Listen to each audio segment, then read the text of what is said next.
President Biden signed an executive order today intending to make it easier for women to travel to another state to get an abortion. Tia Ewing is in Studio 32 with the details on this. Tia. Anthony and Sally, we want to break all of this down. The order also allows states where abortion is still legal to apply for Medicare waivers that would help them treat patients from out of state. And joining me now is Professor Stephen Maynard Caliendo from North Central College. Thank you as always for always being here to talk more in-depthly about these topics.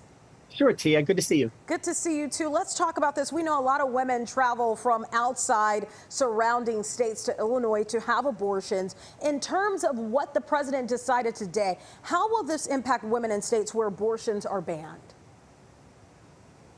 It seems like the intention here, I mean, obviously the intention of this executive order, as well as the one that we saw a couple of weeks ago, is designed to circumvent, to whatever extent possible, the court's decision that took away the fundamental constitutional right for women to have reproductive freedom on the abortion decision. In this particular case, though, Tia, it is about travel. It is about states who have signaled that they want to try to ban or stop their own citizens from moving into states that have illegal abortions. And it also is about the potential economic impact on states like Illinois of an influx that could come in for those procedures.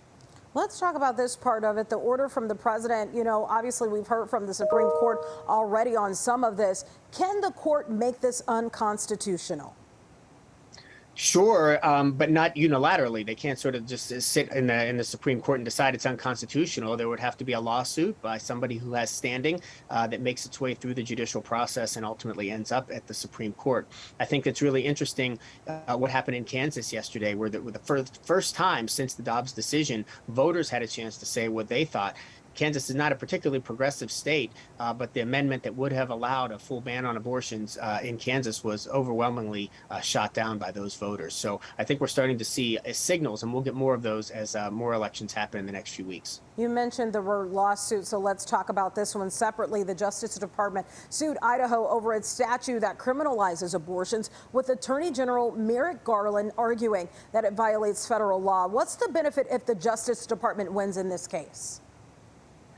There are two benefits. One is the narrow benefit, which is that the argument that the Justice Department is making is that the near total ban violates a law that says hospitals have to be free and physicians at hospitals have to be free to perform emergency services when needed.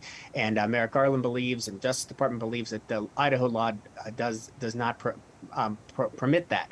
Now, the bigger question, of course, is the supremacy clause of the U.S. Constitution that says that federal law and laws in pursuance of the Constitution are supreme. That is, that they cannot be contradicted by state and local laws. And so that is a bigger question in the sense that if Congress decides to write a law that protects a woman's right to choose, or if Congress passes a law that makes abortion illegal across the board, those are laws that will be supreme to state and local laws. And so there's an important implication for that as well.